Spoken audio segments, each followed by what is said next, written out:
Yo, in this video, we'll be taking a look at the Zifriend HK101, a budget tri-mode 98% keyboard with a high capacity battery. For full disclosure, I bought this keyboard myself, so all my thoughts and opinions are 100% my own. So before checking out the board, the unit costs around 2,669 pesos or 46 USD. But with Shopee vouchers, you could lower it down to 2,130 pesos or 37 USD. But for my international viewers, I cannot say that much since it isn't available at AliExpress or Zifriend's official website at the time of making this recording. So the board comes in two different versions.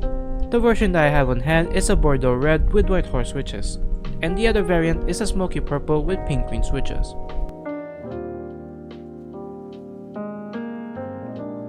So right off the box, you get a manual for all of your shortcuts and function keys, a rubberized USB-C cable, a switching keycap puller, and some extra switches.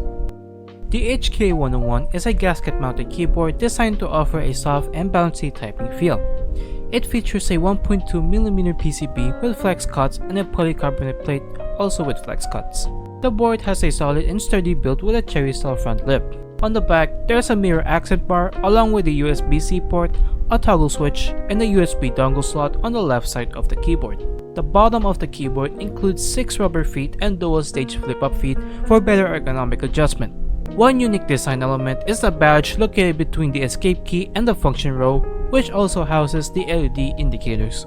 The keycaps are double-shelled PBT in MSA profile, featuring a white base with red and black accents. The keyboard comes with a weighed-in white horse switches, which are 5-pin with LED diffusers and come generously factory lubed. They have a 40-gram force spring and a total travel distance of 3.8mm. While there isn't much information available about the materials used in these switches, their sound profile leans towards a deeper, bass-heavy tone. The plate-mounted preloop stabilizers that comes with are decent out of the box, though the spacebar has some rattle and could use some additional tuning.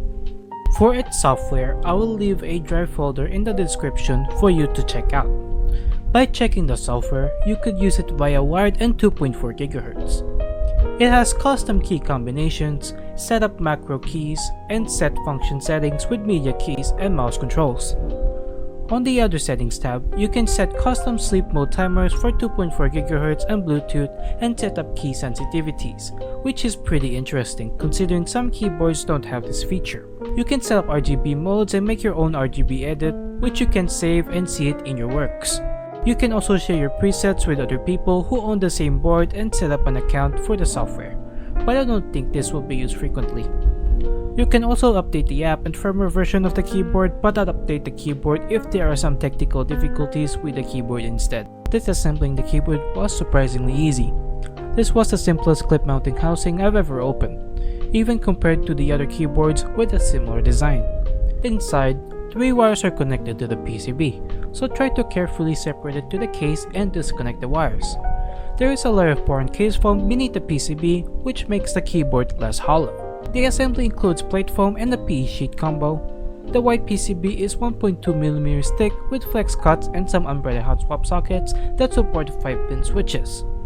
Looking closer, they do not support PCB mounted stabilizers. Removing the plate from the PCB requires unscrewing 9 Phillips head screws. Another section of the case houses the boring gaskets. To remove this part, you'll need to unscrew 7 more Phillips head screws.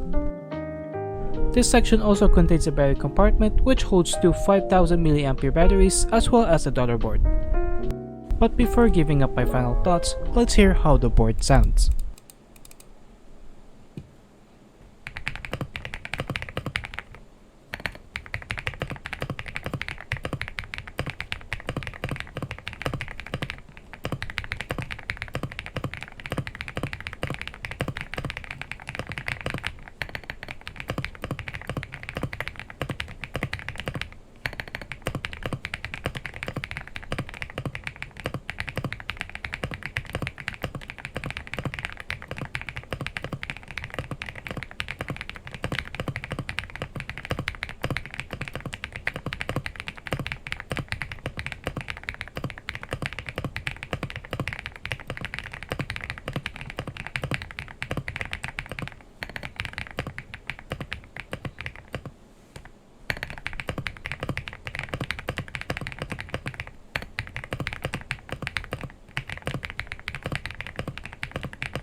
Overall, the Zifriend HK101 is a solid and visually appealing keyboard that offers long-lasting usability.